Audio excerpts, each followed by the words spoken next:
इन्हीं तस्वीरों के जरिए आप समझ सकते हैं किस कदर यहाँ पर महाकुंभ में आस्था का सैलाब उमड़ चुका है। और चलिए अब इसी बीच महाकुंभ से जुड़ी एक बड़ी खबर। महाकुंभ में रील को लेकर भोले बाबा बागेश्वर ने एक बयान दिया है। कहा है कि वह रील नहीं रियल होना चाहिए। बाबा बागेश्वर का ये बयान सामने आया है। अपने मकसद से भटक रहा है महाकुंभ। तो देखिए यहाँ पर जिस तरीके से लगातार एक के बाद एक नए रील नए वीडियो सामने आए हैं, उस पर बाबा बागेश्वर ने कहा है कि महाकुंभ में अपने मकसद से भटक रहे हैं। वहाँ रील नहीं रियल होना चाहिए, क्योंकि जिस तरीके से महाकुंभ से लगातार बहुत सारी रील निकल कर आ रही हैं या कहे वीडियोस निकल कर आ रही हैं, उसके बाद बाबा बागेश्वर का ये बयान सामने आया है और उन्होंने कहा है कि यहाँ पर रील नहीं रियल होना चाहिए।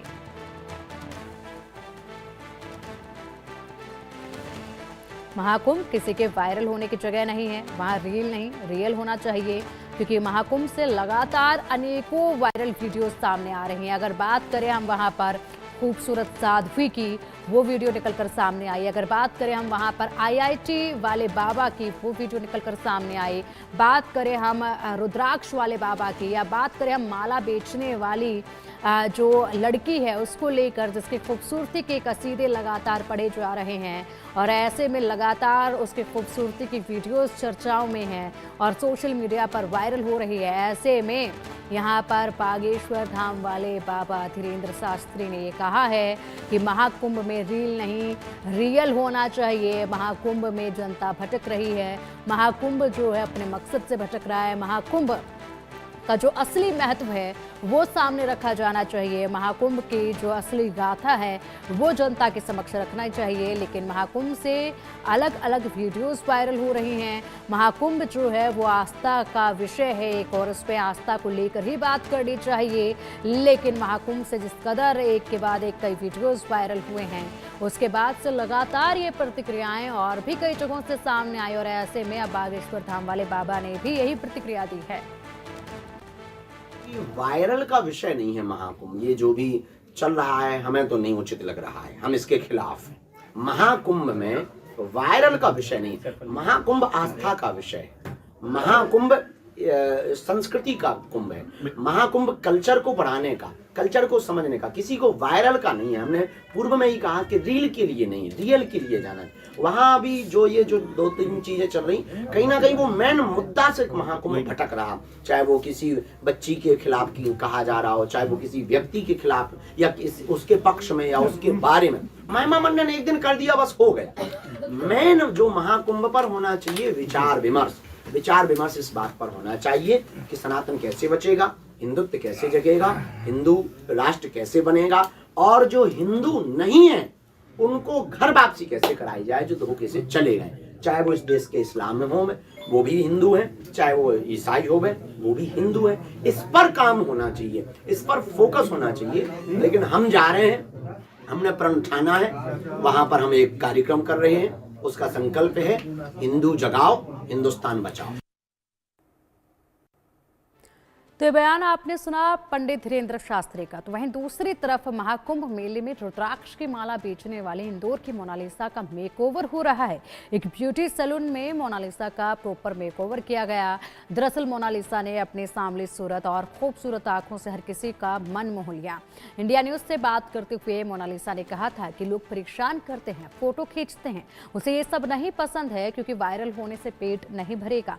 माला बिकेगी तभी घर चलेगा। अब उसके मेकओवर की तस्वीरें सामने आई हैं, इस पर भी लगातार चर्चाएं हो रही हैं।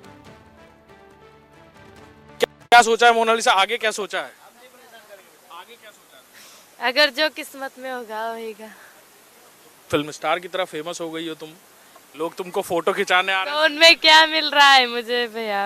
आगे मिले कोई फिल्म ऑफर हो जाए तो चली जाऊंगी। काम करोगे? हाँ। महाकुंभ में माला बेचने वाली मोनालिसा का इंस्टाग्राम पेज पर इतने फॉलोअर्स, इतने व्यूअर्स बढ़ रहे हैं, कैसा लग रहा है? अच्छा लग रहा है। हाँ। लोग परेशान भी कर रहे हैं तुमको, लग रहा है? बहुत परेशान कर रहे हैं, बिजनेस नहीं कर पा रहे हैं। हाँ। ऐसा नहीं हो रहा है कि लोग आ रहे हैं और माला खरीदेंगे, उनको ढूंढने के लिए भीड़ लग गई है यहाँ पूरे कुंभ में? माला रुद्राक्ष से कोई बिल लेता, बस फोटो खिंचाने आते। कहोगी क्या फिर? अब कहोगी माला ले लो और फोटो खिंचाओ? हाँ ऐसे ही बोलोगे अभी तो, लेकिन मेरी आदत नहीं है ना पैसे मांगने की। तुम 2-3 दिन बहुत परेशान हो गई। हाँ बहुत। तुम्हारा इंस्टाग्राम पे फोटो इतना वायरल हो रहा है पूरे देश में, पूरे देश की मीडिया तो तुम्हें ढूंढी रही है, यूट्यूबर्स बहुत ढूंढ रहे हैं। कितने लोग अब तक आए मिलने के लिए? बहुत सारे। हाँ, बहुत इसलिए सारे। अंदर आकर के बैठ गई हो यहाँ पे? हाँ मुँह छुपा के। मुंह छुपा के बैठी हो? हाँ तो तुम्हारी बहुत तारीफ भी कर रहे हैं लोग, तो अच्छा लग रहा है? अच्छा तो लग रहा है। लग रहा है अच्छा। हाँ मम्मी पापा क्या कह रहे हैं? कुछ नहीं कह रहे, बेचारे उनके ही पीछे हमारा पेट है। हाँ? उनके ही पीछे हमारा पेट है, जहाँ जहाँ जाते वहाँ हम भी जाते। किसी बात के लिए मना नहीं करते, चाय वगैरह भी पिला देते, नाश्ता भी करवाते। बस हो गया ना। सोचा था कभी कितना फेमस हो जाओ? एक बार हुई थी ऐसे। हुई थी और भी? हाँ कहाँ पे? महेश्वर। महेश्वर में? हाँ वहाँ हमारा घर ही है महेश्वर में। वहाँ भी एक वीडियो बनाई थी भैया ने चुपके से, तो वायरल हो गया था। कैसे बनाई थी? हाँ तो गिफ्ट देने के लिए आए थे उज्जैन में। यहाँ कोई आया कि नहीं आया। यहाँ कोई नहीं आया, यहाँ केवल फोटो लेने आ रहे। माला रुद्राक्ष भी नहीं लेते, उनकी वजह से तो मेरी ये भैया ने रुद्राक्ष लिया बस। इन्होंने लिया? फेमस हो इसलिए तो लिया? नहीं, क्योंकि ज्योतिष हूँ मैं, इसलिए मैंने लिया। नहीं, फेमस हो इसलिए भी तो लिया। हम तो उसके फेमस होने से पहले भी मिलके गया था, महाराज जी है ना, तो फेमस होने से पहले भी हम लोग मिलते थे। रुद्राक्ष लेना था तो मैंने बोला कि बुला दीजिए, रुद्राक्ष किसी से लेना है, तो इन्होंने मोनालिसा को ही बुलाया, तो फिर हमने लिया, क्योंकि मैं ज्योतिष का कार्य है। अब मैंने बोला कि तुमसे हमेशा जो है मंगाते रहूंगा ज्योतिष में, जो ग्राहक मिला ना तुम्हें फेमस होने की वजह से? हाँ मिल गया। लेकिन और भी मिलते हैं ऑनलाइन। मान लो ग्राहक आ गए कि हमें ये रुद्राक्ष की माला दे दो, मोनालिसा और एक फोटो खिंचा लो। मतलब नहीं, मैं बोलूंगा कि जितने ज्योतिष लोग हैं एटलीस्ट मोनालिसा से रुद्राक्ष मंगाओ। बहुत सारे ज्योतिष अगर इंस्टाग्राम पे लोग ऑफर करेंगे कि मोनालिसा हमारे साथ फोटो खिंचा लो, तुम्हारी माला ले लेंगे। हमसे रुद्राक्ष ले लो, बोल रुद्राक्ष बेचना मतलब फोटो खिंचा लो आप, तब सुबह लो जान के। नहीं, लोग कहेंगे फोटो खिंचाओगी तो माला ले लेंगे। अभी तो देखी चाहिए। रुद्राक्ष का बिजनेस करने के लिए तुमको अपना काम करना है मतलब ना। हाँ कहीं कोई OTT सीरीज, कोई वेब सीरीज में ऑफर हुआ तुमको रोल, तब की तब बात किस्मत में हो गया था। तुम्हारा हीरोइन बनने का या फिल्म स्टार बनने का?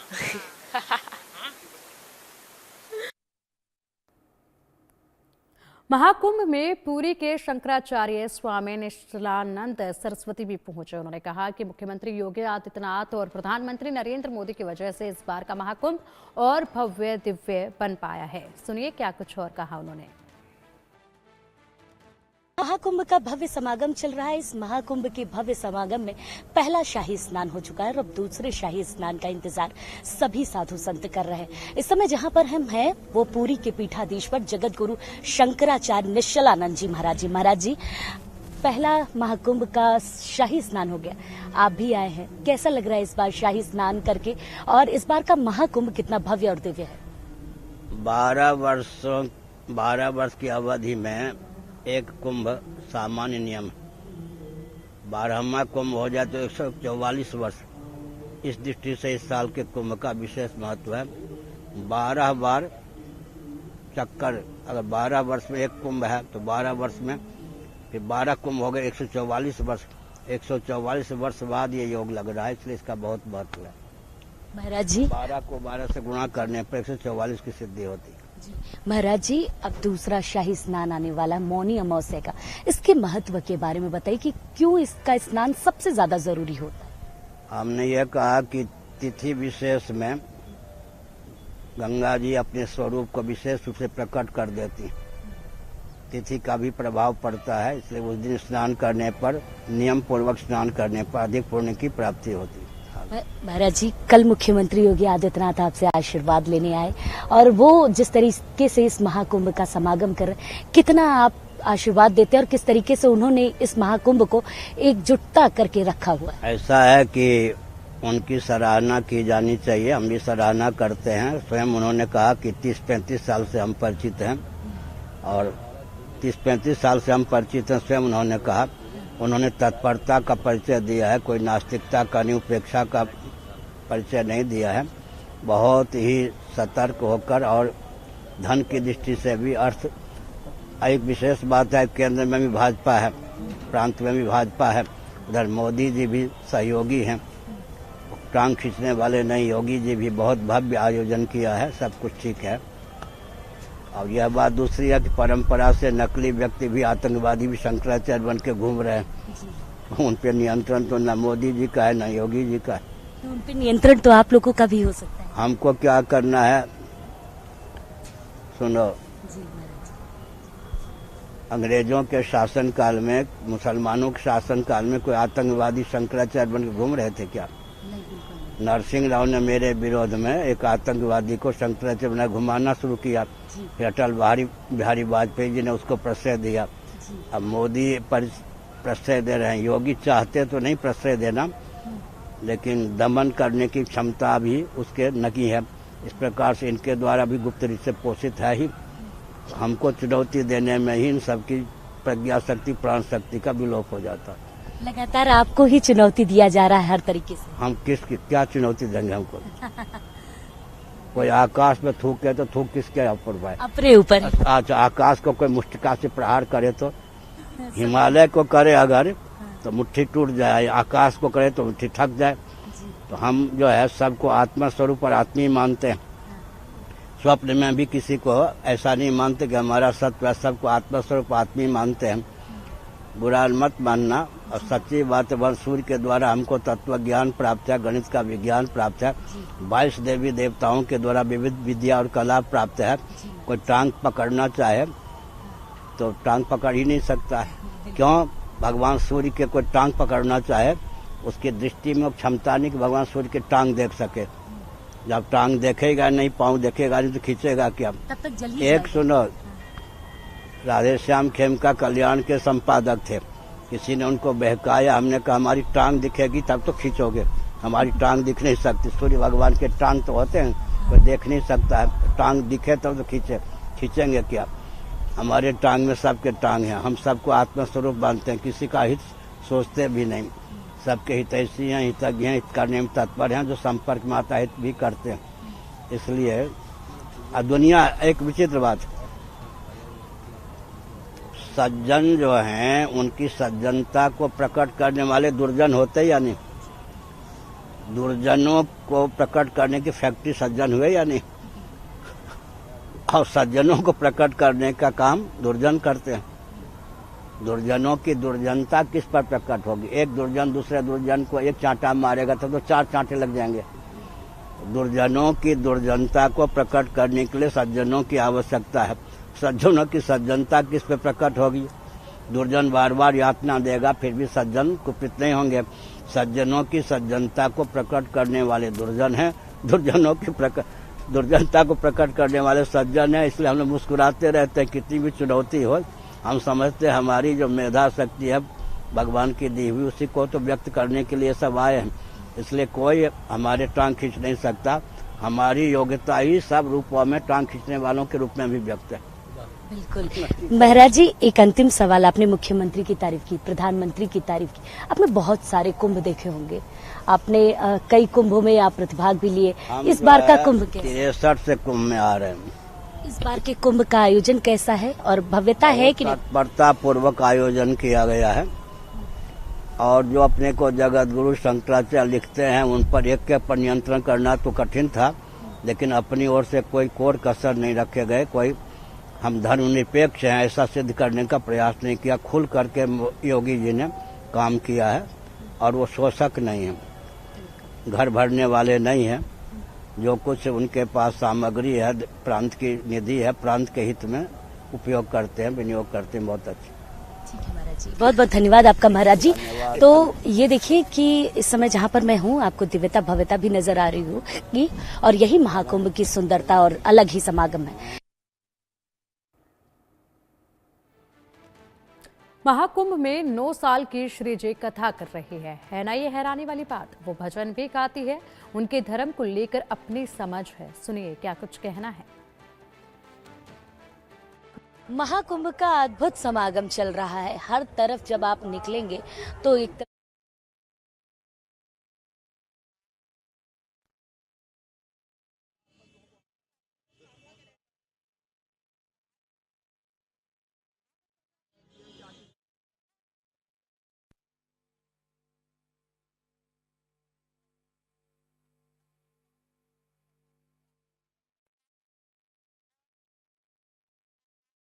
जा रही है। श्री जी, आप अपने बारे में बताइए कुछ। मेरा नाम श्री जी है। मेरे पिताजी का नाम श्री सुमित कुमार झा है और मेरी माताजी का नाम श्री मनी कुमारी है। सुना है आप बहुत अच्छा कथा करती हैं। पता नहीं, जो है गुरु जी की कृपा से है बस। कब से कर रही हैं आप?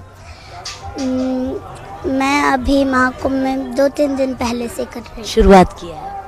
कुछ सुनाइए हमारे दर्शकों को कि श्री जी क्या कथा करती हैं, कुछ गाती हैं, कुछ अलग सा श्री जी के वचनों से। एक भजन है। हाँ, भजन सुनाइए।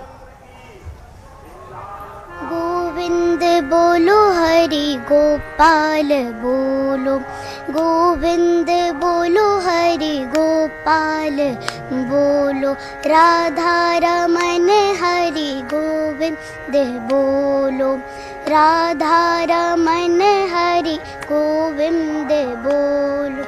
ब्रह्मा की जय जय बोलो, विष्णु की जय जय, ब्रह्मा की जय जय बोलो, विष्णु की जय जय। ओ ज्ञान की देवी माँ सरस्वती की जय जय, ओ ज्ञान की देवी माँ सरस्वती की जय जय।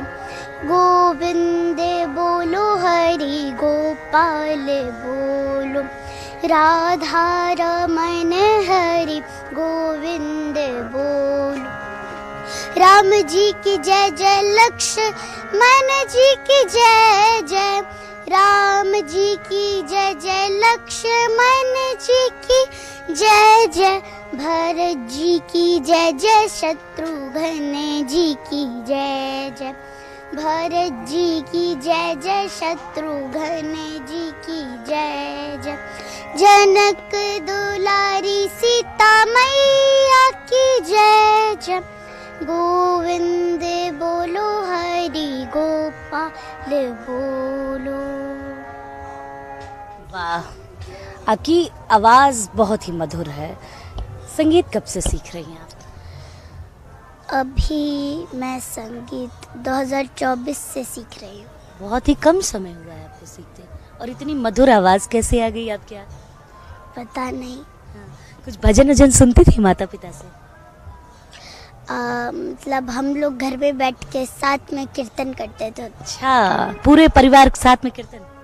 तो घर का माहौल कीर्तनमय था, आप भजन करती हैं, अब कथा कर रही हैं, धीरे धीरे आगे बढ़ रही।